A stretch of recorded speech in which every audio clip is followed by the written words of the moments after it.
Mis manos no dejaban de temblar mientras sostenía ese papel amarillento. Después de 35 años. 35 años creyendo que conocía mi historia, 3 líneas escritas a mano acababan de destruir todo lo que pensaba sobre mi identidad. El hombre que me enseñó a caminar. Que me acompañó al altar. Que lloró cuando nacieron mis hijos. No era mi padre biológico. Y el verdadero había estado ahí todo este tiempo. Sonriendo en cada reunión familiar. Abrazándome cada cumpleaños. Fingiendo ser solo mi tío. ¿Cómo es posible vivir una mentira durante tanto tiempo sin saberlo? ¿Cómo 2 hermanos pudieron guardar un secreto así? La carta de mi abuela temblaba en mis manos, para Carmen, cuando sea el momento de saber la verdad. Pero, ¿estaba realmente preparada para esta verdad? Ese paisaje marino que tanto me gustaba de niña, ese cuadro inocente que decoraba la pared de la abuela, escondía el secreto más grande de mi familia. Todo comenzó hace 3 meses, cuando decidimos limpiar la casa después de su muerte. Yo solo quería conservar algunos recuerdos. Nunca imaginé que encontraría algo que cambiaría para siempre la forma en que veo a las 2 personas que más amo en este mundo. Mi papá y mi tío. O tal vez debería decir, mis 2 padres. Déjame contarte cómo un simple cuadro reveló que toda mi vida había sido una hermosa mentira construida por amor. Mi nombre es Carmen. Tengo 35 años, soy madre de 2 niños pequeños y hasta hace poco creía que tenía la familia más transparente del mundo. Mi papá Roberto es carpintero.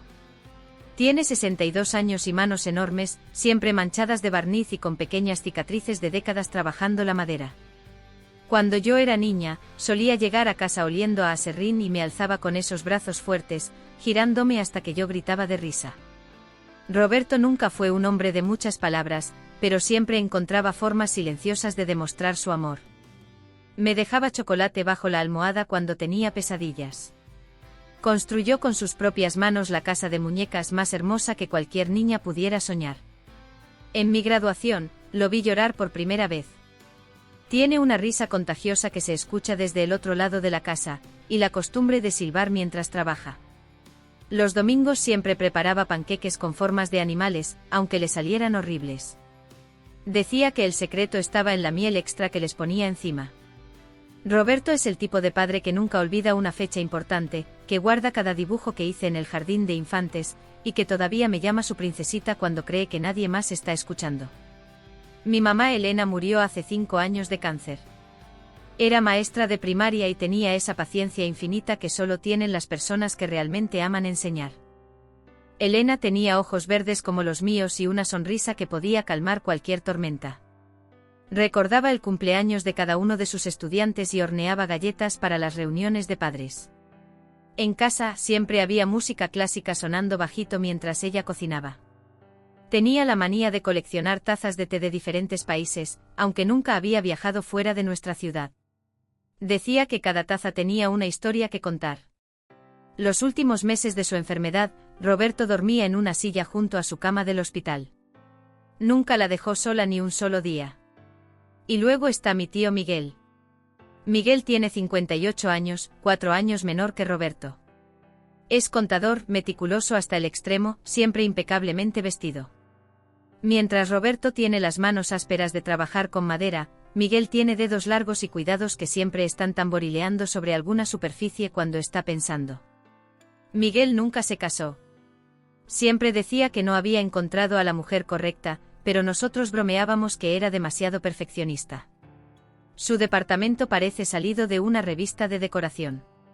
Cada libro está perfectamente alineado, cada planta en el lugar exacto para recibir la luz ideal. Pero con nosotros, especialmente conmigo, Miguel se transformaba. Era el tío que aparecía sin avisar con helado cuando yo tenía el corazón roto. El que me enseñó a manejar cuando Roberto estaba demasiado nervioso para hacerlo. Miguel recordaba detalles extraños sobre mí que incluso yo había olvidado. Sabía que me gustaba el té de manzanilla cuando estaba enferma, que mi color favorito había cambiado del rosa al azul cuando cumplí 12 años, que detestaba los guisantes pero no las arvejas. Siempre llegaba a las cenas familiares con el postre perfecto. Nunca faltaba a los recitales escolares, las obras de teatro, las graduaciones. Cuando me casé con David, Miguel lloró más que Roberto durante la ceremonia. David siempre decía que Miguel me quería como si fuera su propia hija. Mis hijos, Sofía de 8 años y Mateo de 5, adoran a ambos. Para ellos el abuelo Roberto es aventura pura, los lleva a pescar, les enseña a usar herramientas, les cuenta historias inventadas sobre piratas y tesoros. El tío abuelo Miguel es el que les regala libros perfectamente seleccionados para su edad, el que se sienta pacientemente a ayudarlos con las tareas de matemáticas, el que nunca olvida sus comidas favoritas. David, mi esposo de 10 años, siempre admiró la unión de mi familia. Decía que éramos como esas familias de las películas, demasiado buenas para ser reales. David es ingeniero práctico y lógico, pero se emocionaba viendo cómo Roberto y Miguel competían por ser el mejor abuelo y tío abuelo. Mi abuela Esperanza vivió hasta los 89 años en esa casa llena de recuerdos donde todo comenzó. Era pequeñita pero tenía una personalidad gigante. Cocinaba para un ejército aunque fuéramos solo 4 a almorzar. Su casa siempre olía a canela y limones. Esperanza guardaba todo, cartas, fotografías, tickets de tranvía de 1960, flores secas entre las páginas de libros viejos. Solía decir que los recuerdos eran lo único que realmente nos pertenecía. Nunca imaginé cuán literal era esa frase. Antes de que todo cambiara, yo era una mujer completamente segura de su lugar en el mundo. Mi historia familiar era simple y hermosa. Papá Roberto y mamá Elena se conocieron en la universidad, se enamoraron perdidamente, se casaron a los 25 años y 2 años después nací yo, su única hija. Era una historia que me encantaba contar. Mis padres habían esperado tanto por tenerme que cuando llegué, según me contaba mamá, Roberto lloró durante 1 hora completa en el hospital. Ella siempre agregaba, riéndose, que las enfermeras pensaron que algo estaba mal porque nunca habían visto a un papá llorar tanto de felicidad. Los domingos en nuestra casa eran sagrados. Roberto se levantaba antes que todos para preparar su famoso desayuno, panqueques deformes que supuestamente eran animales, jugo de naranja recién exprimido y café que olía a gloria. Mamá Elena bajaba en bata, siempre con el cabello recogido en una cola desprolija, y se sentaba a leer el periódico mientras yo corría entre la cocina y el comedor, contándoles mis planes para la semana. Miguel llegaba religiosamente a las 11:30. Traía pasteles de la panadería francesa del centro y siempre me guardaba el que tenía más crema. Era nuestro ritual. Él se sentaba a mi lado en la mesa grande de roble que Roberto había construido cuando se casaron, y me preguntaba sobre el colegio, mis amigas, mis sueños. Recuerdo una conversación que tuvimos cuando yo tenía 16 años. Estaba triste porque un chico me había roto el corazón, y Miguel me dijo algo que nunca olvidé: Carmen, tienes los ojos más expresivos del mundo. Cuando amas, amas con todo el corazón, igual que tu mamá. Eso no es una debilidad, es tu mayor fortaleza. Roberto estaba arreglando una silla en el patio y gritó desde afuera: Miguel tiene razón. Eres puro corazón, princesa. Los veranos los pasábamos en la casa de la playa de mis abuelos maternos. Roberto cargaba el auto hasta el techo con maletas, sombrillas, y toda la parrilla portátil que había construido especialmente para esos viajes.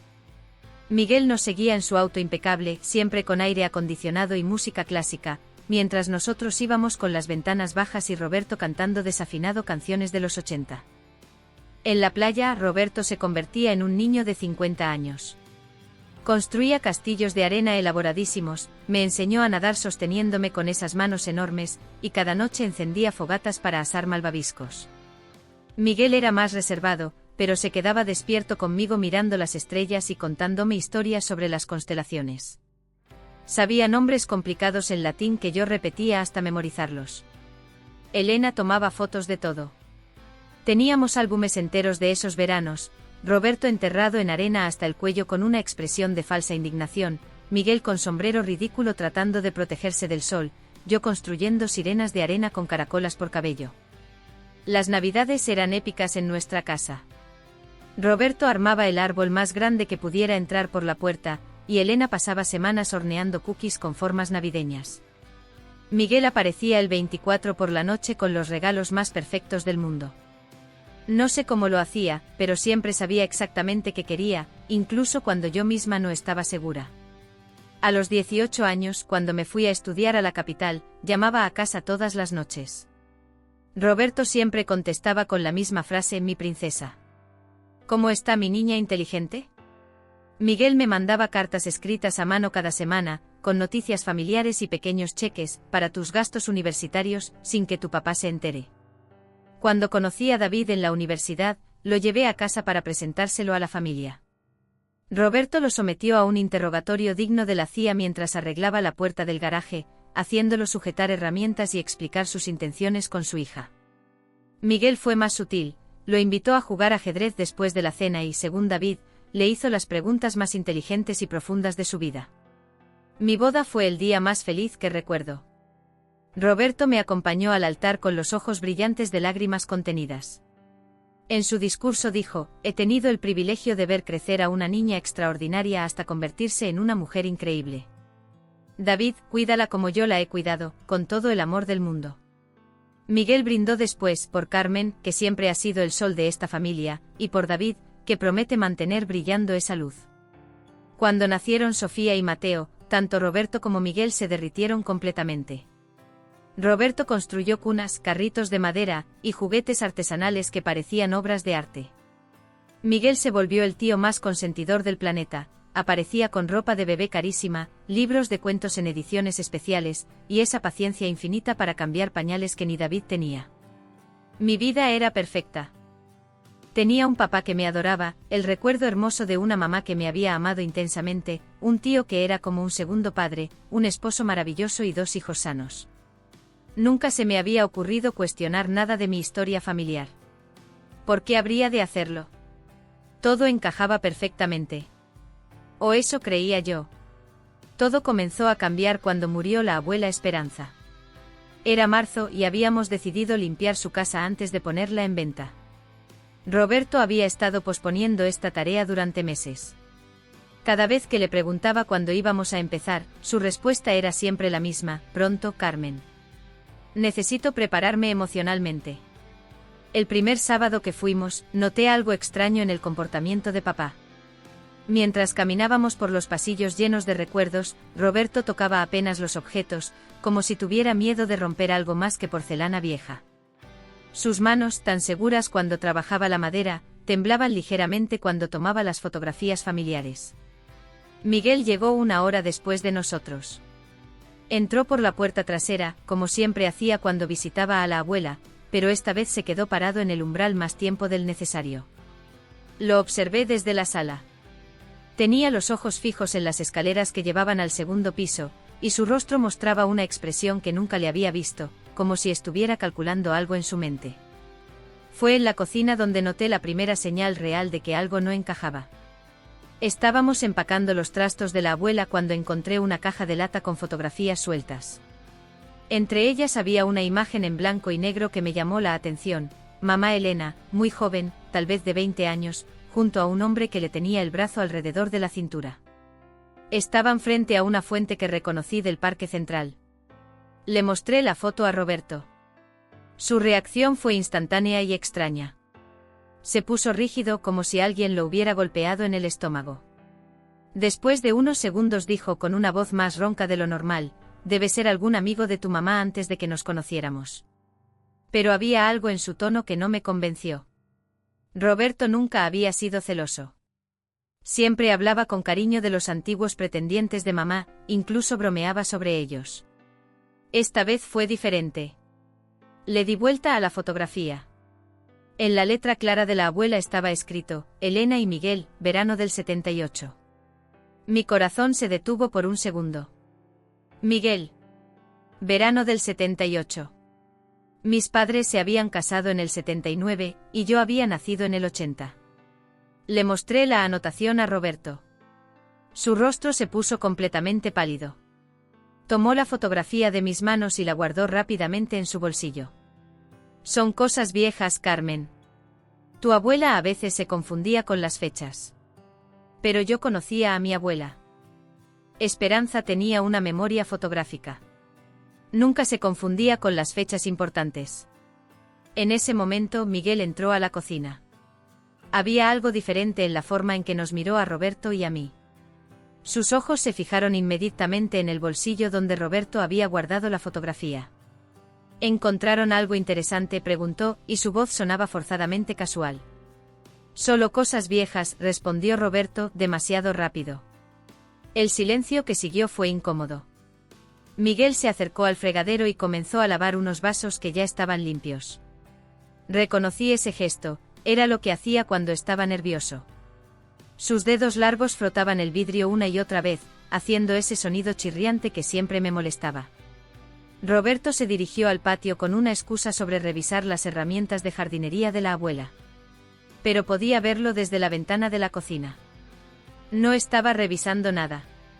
Estaba parado junto al limonero con la cabeza gacha, como si estuviera rezando o tratando de tomar una decisión difícil. Miguel terminó de lavar los vasos y se secó las manos lentamente, demasiado lentamente. Después me miró con esos ojos que siempre habían sido tan transparentes conmigo, pero ahora parecían guardar algo. Carmen, me dijo, y su voz era apenas un susurro, hay cosas del pasado que a veces es mejor dejar enterradas. Esas palabras se clavaron en mi pecho como astillas. ¿Por qué me estaba diciendo eso? ¿Qué cosas del pasado? ¿Y por qué ambos hombres actuaban como si hubieran visto un fantasma? Esa noche no pude dormir. La imagen de mamá Elena con el brazo de Miguel alrededor de su cintura se repetía en mi mente.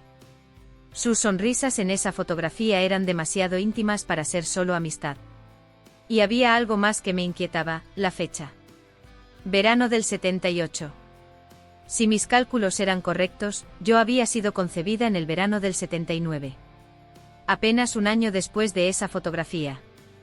Por primera vez en mi vida, comencé a cuestionar la historia que siempre había dado por verdadera. Durante una semana completa, esa fotografía no me dejó en paz. Decidí que tenía que volver a casa de la abuela. Sola. El sábado siguiente le dije a Roberto que no podía acompañarlo porque Mateo tenía fiebre. Era mentira. Necesitaba buscar respuestas sin que nadie me observara, sin sentir esa tensión extraña que se había instalado entre nosotros. Llegué a las 9 de la mañana. La casa olía igual que siempre, a lavanda y madera vieja. Pero esta vez, ese aroma familiar me resultaba casi sofocante. Subí directamente al ático. Había estado evitando ese lugar desde la muerte de la abuela. Era donde ella guardaba sus cosas más íntimas, cartas de amor de mi abuelo, álbumes de fotografías ordenados por décadas, documentos importantes en cajas de zapatos. Me dirigí hacia la pila de cuadros que estaban apoyados contra la pared del fondo. Ese paisaje marino que tanto me había gustado de niña estaba ahí, cubierto de polvo. Lo tomé entre mis manos. Era más pesado de lo que recordaba. Le di vuelta para ver la parte trasera. El marco parecía viejo, tal vez original de los años 70. Pasé mis dedos por los bordes, buscando, no sé qué estaba buscando exactamente. Fue entonces cuando noté que una esquina del marco estaba ligeramente despegada. Mi corazón comenzó a latir más rápido. Con mucho cuidado presioné esa esquina. Cedió un poco más. Había algo ahí adentro, algo metido entre el cuadro y su respaldo. Mis manos empezaron a temblar mientras trataba de separar el marco sin romper nada. Y entonces lo vi. Un sobre amarillento sellado con mi nombre escrito en la letra inconfundible de mi abuela, para Carmen, cuando sea el momento de saber la verdad. El mundo se detuvo a mi alrededor. El sobre pesaba casi nada en mis manos, pero se sentía como si cargara el peso de toda mi existencia. Me senté en el suelo del ático, rodeada de polvo y recuerdos, y abrí el sobre con dedos que apenas me obedecían. Había una carta manuscrita y un documento legal. Comencé a leer la carta. Mi querida Carmen, si estás leyendo esto, significa que ya no estoy aquí para proteger el secreto que tu madre me pidió guardar. Pero llega un momento en que la verdad pesa más que las mentiras, por más buenas intenciones que hayan tenido. Tuve que parar de leer. Mi respiración se había vuelto irregular. Sentía como si el aire del ático se hubiera vuelto más denso. Continué. Tu verdadero padre biológico no es Roberto. Las palabras bailaron frente a mis ojos. Leí esa línea 3 veces antes de poder procesarla. Tu padre biológico es Miguel. Se me cayó la carta de las manos. No.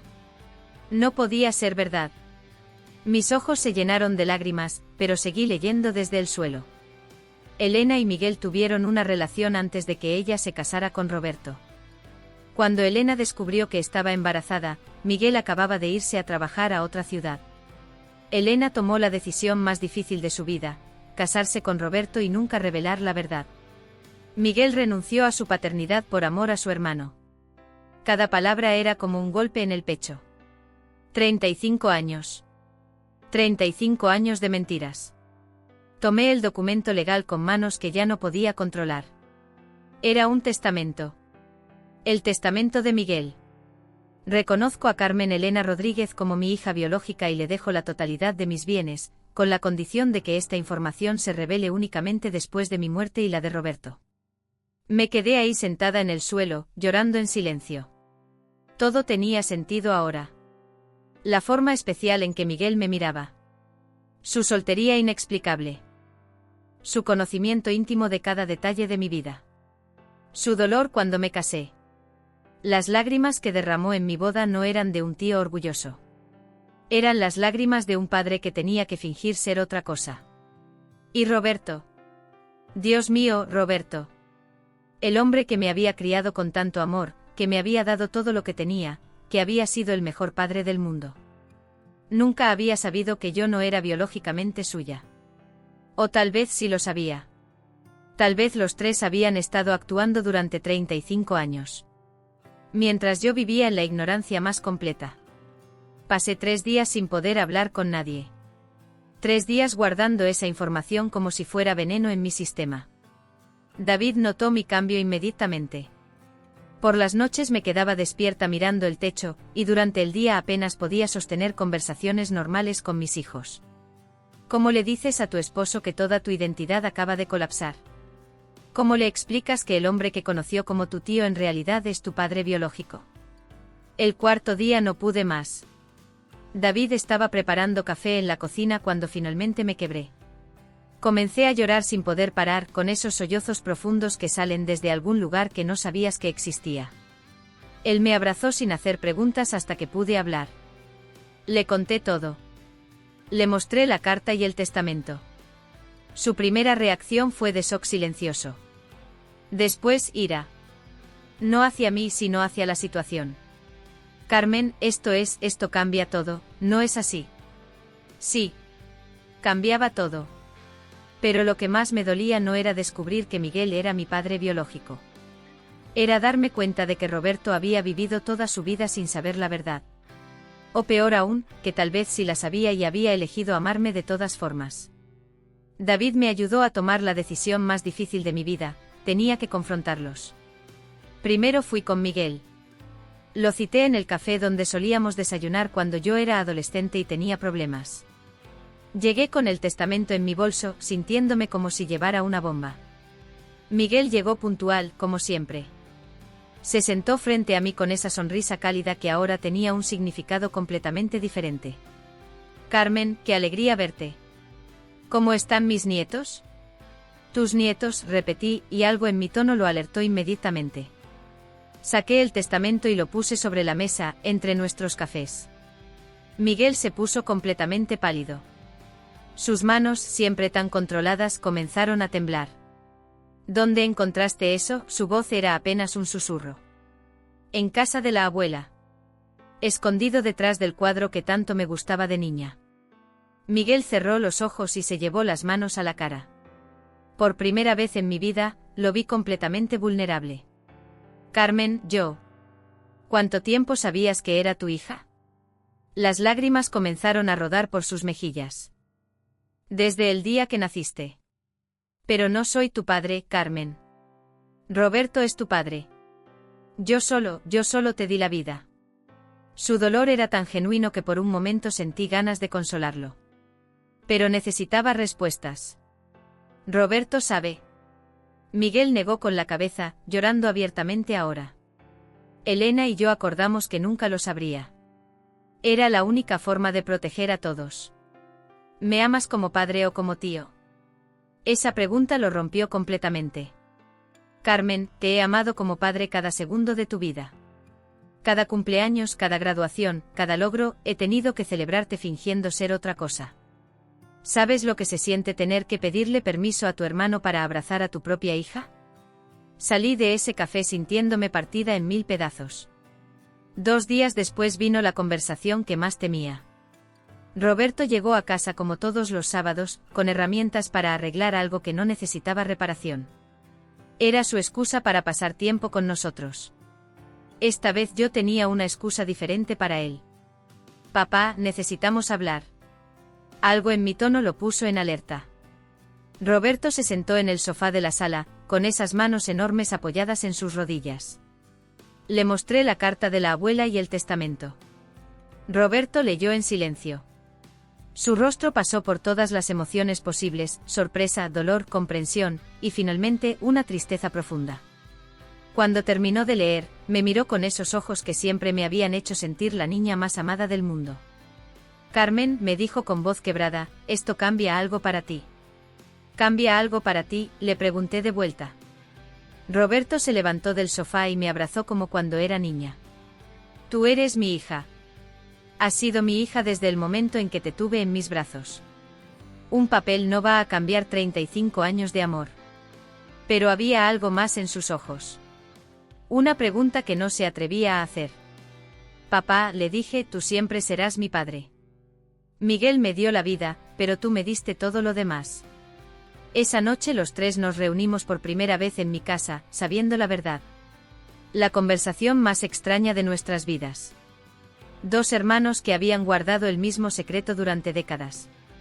Y yo tratando de entender cómo reconstruir una familia que nunca había estado rota, solo incompleta. Sección 7. Reflexión y aprendizaje interno. Las semanas que siguieron fueron las más extrañas de mi vida. No era solo que hubiera descubierto la verdad sobre mi paternidad. Era que toda mi percepción de qué significa ser familia había cambiado para siempre. Me quedaba despierta por las noches repasando cada momento de mi infancia con esta nueva información. Cada gesto de Miguel ahora tenía sentido. Su forma de mirarme cuando pensaba que nadie lo veía. Sus ojos brillantes cuando yo lograba algo importante. La manera en que siempre sabía exactamente qué decirme cuando estaba triste. No había sido intuición de tío. Había sido instinto de padre. Pero lo que más me quebró durante esas noches de insomnio fue pensar en su sacrificio. Miguel había renunciado a ser reconocido como mi padre por amor. No solo amor hacia mí, sino amor hacia Roberto. Amor hacia la estabilidad de nuestra familia. Durante 35 años había fingido ser otra cosa, había celebrado mis logros desde un lugar que no le correspondía, había tenido que pedir permiso para estar en los momentos importantes de mi vida. ¿Y Roberto? Dios, Roberto. Una tarde, mientras los niños dormían la siesta, me senté en el piso de mi habitación y lloré por él durante horas. Lloré por el hombre que me había amado incondicionalmente sin saber si yo era biológicamente suya. Lloré porque había elegido ser mi padre todos los días, conscientemente, sin obligación genética que lo atara a mí. ¿Qué clase de amor es ese? ¿Cómo se llama a alguien que elige amarte sin importar nada más? La rabia llegó después. Estaba furiosa con mi madre. ¿Cómo había podido guardar un secreto así? ¿Cómo había podido privar a Miguel de ser reconocido como mi padre? ¿Y a mí de conocer mi verdadera historia? Pero después entendí algo que me cambió para siempre. Elena había tomado esa decisión por amor. No por cobardía o conveniencia. Por amor puro y complejo hacia todos nosotros. Había visto un futuro donde yo crecería con estabilidad, donde Roberto sería feliz criando a una hija, donde Miguel podría estar cerca de mí sin destruir a su hermano. Mi madre había sacrificado su propia tranquilidad emocional para construir la mejor vida posible para todos. ¿Había sido la decisión correcta? No lo sé. Probablemente nunca lo sabré. Pero fue la decisión de una mujer que amaba tan profundamente que estaba dispuesta a cargar con el peso de la mentira para que otros no sufrieran. Durante ese proceso de entender y perdonar, algo extraordinario comenzó a suceder en mí. Comencé a ver el amor de una forma completamente diferente. El amor no es solo lo que sentimos. Es lo que elegimos hacer con ese sentimiento. Roberto eligió amarme como padre durante 35 años. Miguel eligió amarme en silencio, sacrificando su derecho a ser reconocido.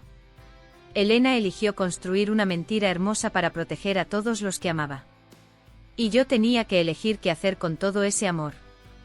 Una noche, mientras miraba dormir a mis hijos, me di cuenta de algo que me liberó completamente.